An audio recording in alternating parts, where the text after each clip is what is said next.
Shalom saudara. Senang dapat berjumpa kembali di tengah-tengah ibadah pada Sabat siang hari ini. Saudara, saya senang sekali jika berbicara tentang Yosua. Yosua adalah tokoh kitab suci yang menggantikan siapa saudara? Musa ketika memimpin bangsa Israel. Nah, ketika Musa mati, maka Yosua itu menggantikan Musa, memimpin bangsa Israel menyeberangi sungai Yordan dan masuk ke tanah Kanaan. Pintar. Yosua ini bukan orang sembarangan. Bukan orang sembarangan. Dia adalah pengikut daripada Musa yang setia. Yosua adalah orang yang setia dan taat kepada pemimpin. Dan banyak pengalaman bersama Musa ketika Musa memimpin bangsa Israel. Nah, ketika berperang dengan bangsa Amalek, Musa itu secara langsung mengutus Yosua menjadi ujung tombak. Sedangkan Harun dan Hur itu menopang tangannya Musa supaya tangannya Musa itu tidak turun ketika Musa sedang memberkati bangsa Israel. Nah, Yosua adalah salah satu dari 12 pengintai. Dari 12 pengintai hanya Yosua dan Kaleb yang yakin bahwa bangsa Israel itu harus menyerang, harus perang, harus masuk ke tanah Kanaan, saudara. Nah, sedangkan yang 10 pengintai semuanya itu ketakutan, saudara. Hanya Yosua dan Kaleb yang memiliki iman bahwa Yahweh akan menyertai bangsa Israel. Nah, Yosua juga menyertai Musa itu ketika Musa berada di atas Gunung Sinai saat Musa itu ketemu dengan Bapak Yahweh. Jadi Yosua ini mempunyai pengalaman-pengalaman yang luar biasa bersama dengan Musa, saudara. Ketika Yosua memiliki pengalaman banyak, maka tentu Yosua itu memiliki strategi perang yang luar biasa. Cara memimpin yang mirip dengan pemimpinnya yaitu Musa. Intelektual Yosua adalah Yosua itu orang yang hebat, saudara. Untuk itu, yuk pada siang hari ini kita akan belajar bersama-sama kebenaran firman Tuhan yang akan saya beri judul Jangan Menyimpang. Jangan menyimpang. Dari Yosua 1 ayat 5 sampai 9. Yosua 1 ayat 5 sampai 9. Di situ dikatakan apa? Di ayat yang kelima. Yosua 1 ayat 5 sampai 9. Tidak akan ada seorang pun yang sanggup berdiri di hadapanmu seumur hidupmu. Sebagaimana aku telah bersama Musa, begitu juga aku ada besertamu. Aku tidak akan mengabaikanmu dan aku tidak akan meninggalkanmu. Kuatlah dan mantaplah, karena engkau akan membuat bangsa ini mewarisi negeri yang aku telah bersumpah kepada para leluhur mereka untuk memberikannya kepada mereka. Hanya kuatlah dan sungguh-sungguh mantaplah untuk berhati-hati bertindak sebagaimana seluruh Torah yang telah Musa hambaku perintahkan kepadamu. Janganlah menyimpang daripadanya ke kanan atau ke kiri, agar engkau dapat bertindak bijaksana kemanapun engkau pergi. Kitab Torah ini tidak boleh menjauh dari mulutmu, dan engkau harus merenungkannya siang dan malam, agar engkau dapat berhati-hati bertindak menurut seluruh apa yang tertulis di dalamnya. Dengan demikian engkau dapat membuat jalanmu berhasil dan kemudian engkau dapat bertindak bijaksana. Ayat yang ke-9.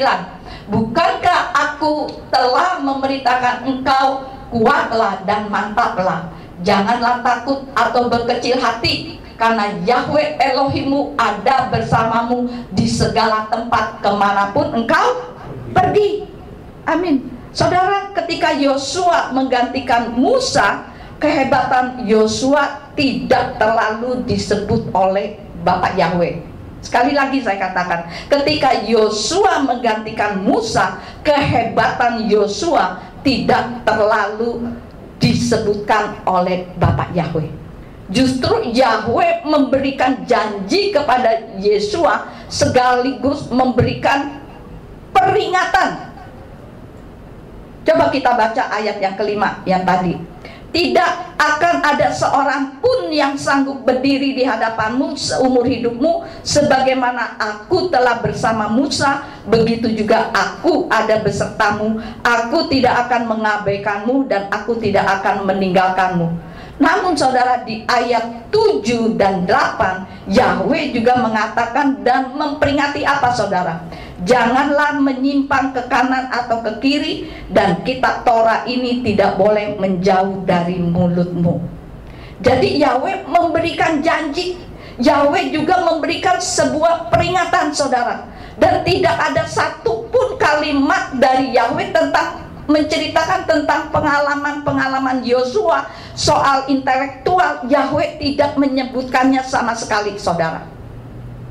Mungkin kalau zaman sekarang gak disebutkan oleh pemimpinnya, ke pengalaman-pengalamannya mungkin akan marah saudara. Mungkin akan marah. Kenapa saudara? Karena Bapak Yahweh itu tahu, walaupun Yosua seorang yang pandai, seorang yang memiliki pengalaman yang luar biasa dan lain sebagainya, semua itu tidak ada artinya ketika Yosua hidup tidak takut kepada Bapak Yahweh saudara. Ketika saudara pandai, pengalamannya banyak, pelayanannya banyak, berjibun di sana sini gitu loh. Tapi ketika orang itu tidak taat, tidak takut kepada Bapak Yahweh, nggak ada artinya saudara. Nyimpang dikit nih, khotbah saya nyimpang dikit. Kita ingat Salomo. Salomo adalah orang yang apa saudara? Yang penuh dengan hikmat. Tapi ketika dia dengan segala kepandaiannya di dalam mengatur negaranya, dia kemudian jatuh di dalam penyembahan berhala. Salomo itu tidak taat kepada Bapak Yahweh. Maka Salomo hancur dan bangsa Israel itu terbelah menjadi dua. Pintar.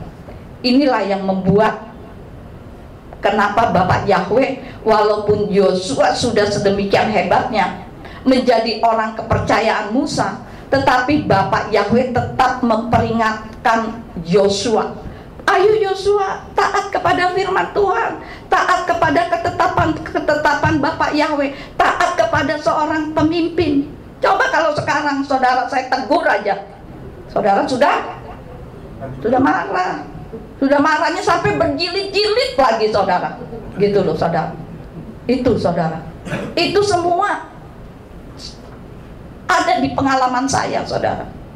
Ketika dinasehatin, udah deh nyebar kemana-mana gitu loh. Bisanya hanya marah.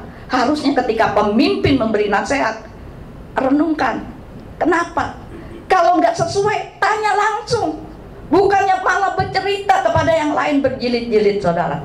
Tapi Yosua tetap taat dan setia. Ketika Yosua nggak taat, Bapak Yahweh juga nggak akan pakai saudara. Kemudian di ayat 6 dikatakan apa? Kuatlah dan mantaplah. Saudara kalau bawa kitab suci boleh garis bawahi kata-kata tersebut. Kata-kata ini disampaikan bukan kepada orang sembarangan, tetapi disampaikan justru kepada Yosua saudara. Di situ dikatakan apa? Karena engkau akan membuat bangsa ini mewarisi negeri yang aku telah bersumpah kepada leluhur mereka untuk memberikannya kepada mereka. Ada 4 kali Yahweh mengatakan kepada Yosua perkataan kuatlah dan mantaplah. Kalau nanti saudara baca kisah Yosua dari pasal 1 sampai ayat 1 sampai 18 kalau nggak salah, itu ada 4 kali diucapkan kuatlah dan mantaplah. Siapa Yosua itu saudara? Dia adalah pemimpin suku Efraim dan satu dari 12 pengintai yang dipilih Musa untuk mengintai tanah Kanaan saudara. Sebelumnya Yosua itu bernama siapa sih? Ada yang tahu nggak? Sebelumnya Yosua itu namanya siapa? Hosea bin Nun. Hosea bin Nun, tetapi oleh Musa diganti kemudian namanya menjadi Yosua. Nah, Yosua sanggup menjadi pemimpin karena dia telah dipersiapkan, persiapannya tersebut dimulai menjadi abdi Musa, saudara. Nanti saudara baca Bilangan 11 ayat yang ke-28. Di situ diceritakan Yosua sebagai abdi Musa. Yang pertama, saudara, dalam peperangan melawan orang Amalek di Rafidim, Musa langsung menunjuk Yosua menjadi panglima perang, saudara. Di Keluaran 17 ayat 8 sampai 16. Kemudian yang kedua, saudara, ketika bertemu Yahweh di puncak Gunung Sinai, Musa hanya mengajak Yosua. Keluaran 24 ayat yang ke-13. Walaupun Yosua tidak sampai di puncak gunung, tapi dia tetap mengikuti Musa. Itu yang kedua. Sekarang yang ketiga, saudara. Yosua hadir saat Yahweh berbicara berhadapan muka dengan Musa. Keluaran 33 ayat yang ke-11. Nah, pengalaman ini menyaksikan keteladanan Musa itu ikut membentuk kepribadian Yosua, saudara. Dulu, saudara, sebelum saya pinter, sebelum saya pandai, saat ini juga saya masih belajar, saudara. Dulu waktu awal-awal saya belum bisa apa-apa, saudara. Saya hanya mendengarkan hamba-hamba Tuhan itu ngobrol-ngobrol dengan hamba Tuhan yang lain, saudara. Saya hanya sebagai pendengar aja, saudara. Menyimak aja, saudara. Kemudian dari situ iman saya terbentuk, saudara. Itu yang ketiga, saudara. Kemudian sekarang yang keempat, saudara. Yosua itu ikut diutus untuk mengintai tanah Kanaan. Bilangan 14 sampai Bilangan 13 sampai 14. Nanti saudara baca sendiri di rumah. Nah, pengalaman ini membuat Yosua itu mengenal kondisi tanah Kanaan dan penduduknya, saudara. Di samping itu, untuk menantang imannya dia, saudara. Itu yang keempat. Sekarang yang kelima, saudara. Penumpangan tangan atas Yosua itu mengungkapkan bahwa Yosua lah yang akan memimpin bangsa Israel, saudara. Nah, jadi saudaraku yang terkasih, sekalipun orang Indonesia banyak, tidak semua akan menjadi pemimpin. Sekalipun orang Kristen banyak, nggak semua akan menjadi pemimpin, saudara. Saudara perhatikan baik-baik. Kalau hidup saudara ingin punya dampak yang luas, dampak yang besar nantinya, belajarlah dari Yosua dan Abraham, saudara. Yosua punya hati yang berbeda dengan orang-orang seumurnya dan sebangsanya, saudara. Coba kita perhatikan, ada kata-kata kuatlah dan mantaplah. Mengapa Yosua punya kepribadian yang luar biasa, mempunyai kualitas hati yang hebat? Tetap ada kata kuatlah dan mantaplah, saudara. Sehebat apapun Bapak Yahweh katakan kuatlah dan mantaplah.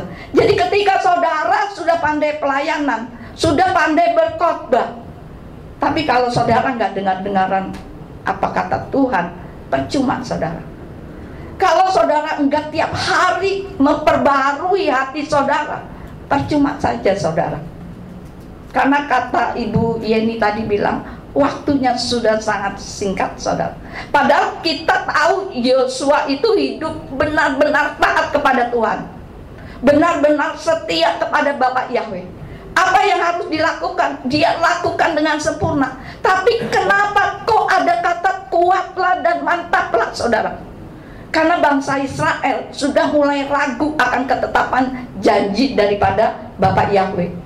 Maka Yosua perlu penguatan. Artinya apa, saudara? Artinya walaupun hidup kita benar, enggak belok ke kanan ke kiri, karena tidak semua yang kita bayangkan itu terjadi, saudara. Ada banyak hal yang tidak kita bayangkan bisa terjadi di depan kita. Tapi percaya, apapun yang terjadi, tetap Tuhan bersama dengan kita, saudara. Nah, Yosua dikatakan kuatlah dan mantaplah. Kenapa, saudara? Karena di dalam perjalanan ada banyak orang jahat yang mau mengganggu Yosua, saudara. Ada banyak halangan-halangan yang mencoba menggagalkan visi Bapak Yahweh dalam kehidupan Yosua, saudara. Hal ini sama terjadi di dalam kehidupan kita, saudara. Tapi Tapi sekali lagi pesan Tuhan, pesan Bapak Yahweh hari ini, jangan takut, kuatlah dan mantaplah, jalan terus, ambil janji Bapak Yahweh yang menjadi bagian kita semua, saudara. Apakah saudara sudah menerima janji-janji Bapak Yahweh di dalam kehidupan saudara? Yosua 1 ayat 7 diulang sekali lagi. Hanya kuatlah dan sungguh-sungguh. Di sini ada kata sungguh-sungguh, mantaplah untuk berhati-hati. Ada kata sungguh-sungguh, artinya apa saudara? Ada kata sungguh-sungguh, artinya apa? Jangan main-main, betul-betul lakukan. Kenapa saudara? Firman Tuhan lebih lanjut katakan, bertindak sebagaimana seluruh Torah yang telah Musa hambaku perintahkan kepadamu, janganlah menyimpang daripadanya ke kanan atau ke kiri, agar engkau dapat bertindak dengan bijaksana kemanapun engkau pergi. Nah saudaraku yang terkasih, setelah Bapak Yahweh memberikan peringatan, memberikan janji di dalam ayat yang 10, baru Yosua memberi perintah kepada bangsa Israel bahwa dalam 3 hari bangsa Israel akan menyeberangi sungai Yordan, saudara. Dan apa respon bangsa Israel, saudara?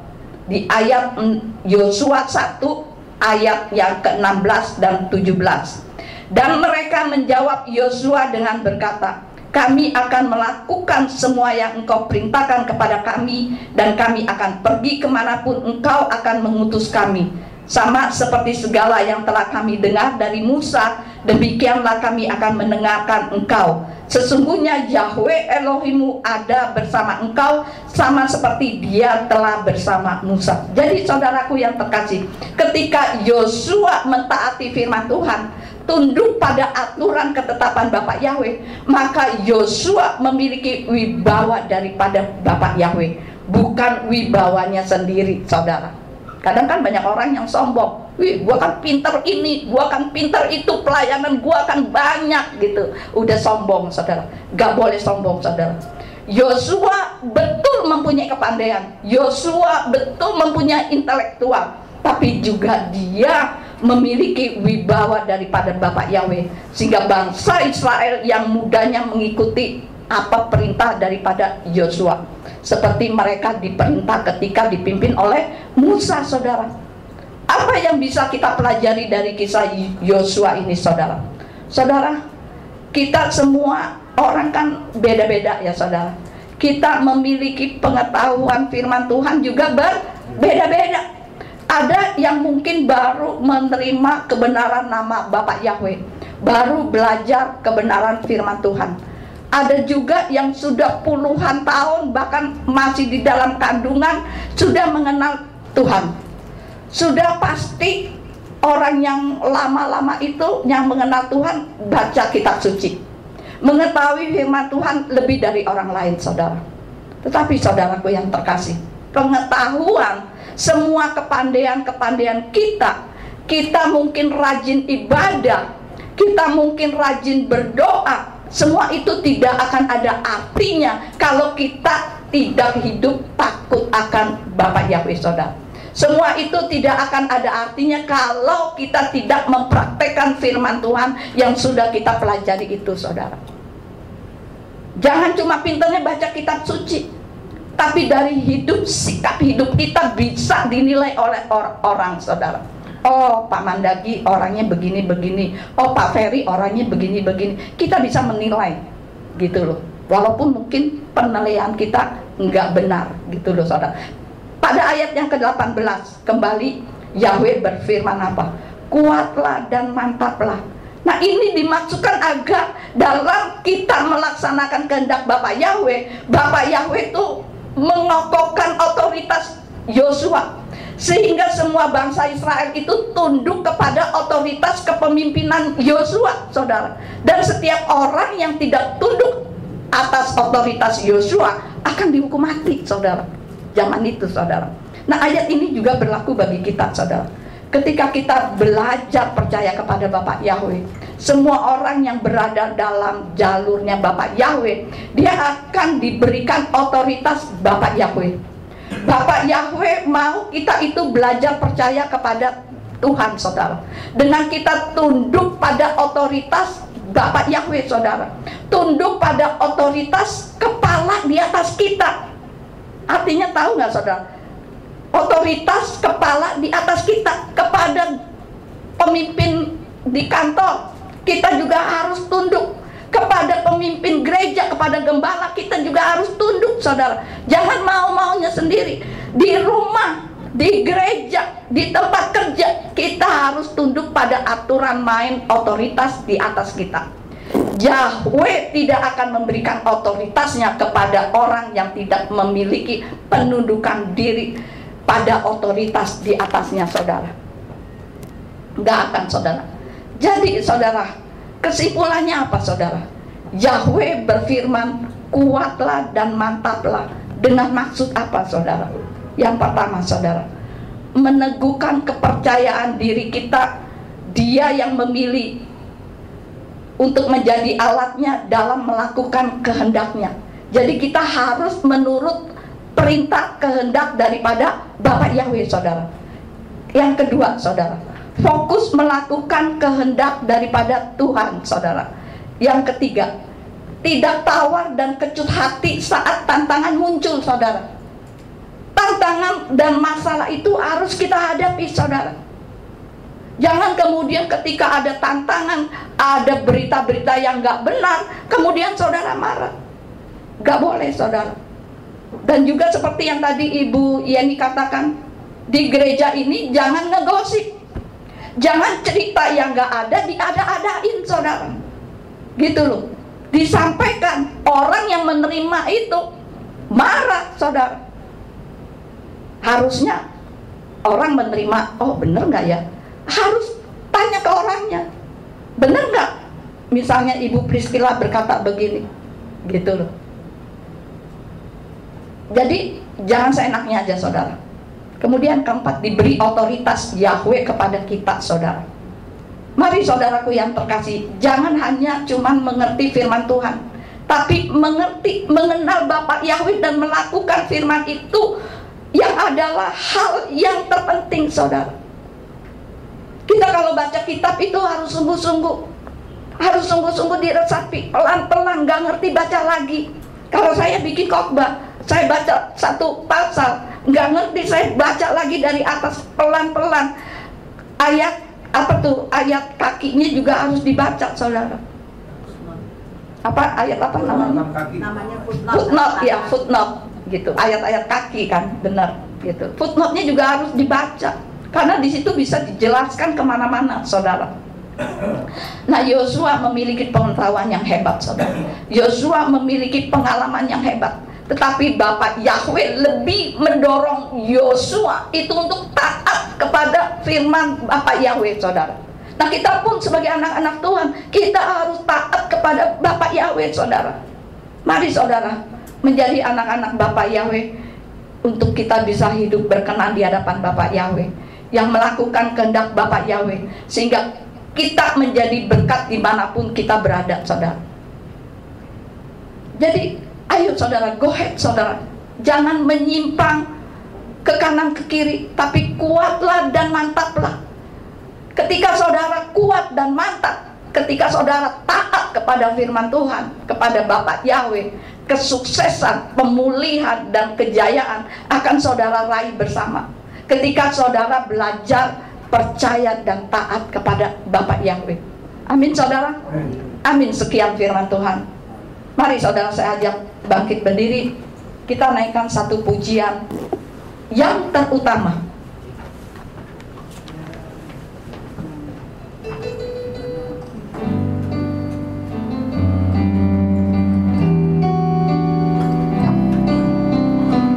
Saya minta Pak Yohanes nanti berdoa.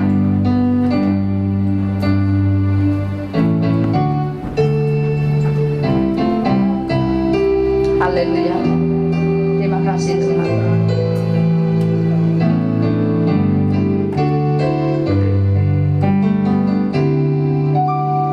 Yang terutama di dalam hidup ini, meninggikanlah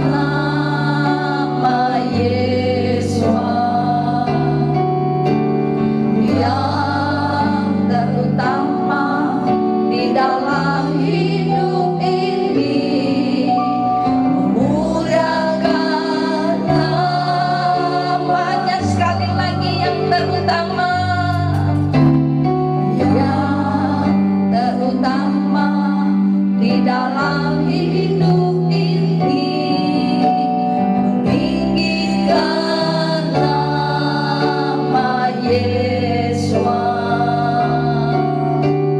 yang terutama di dalam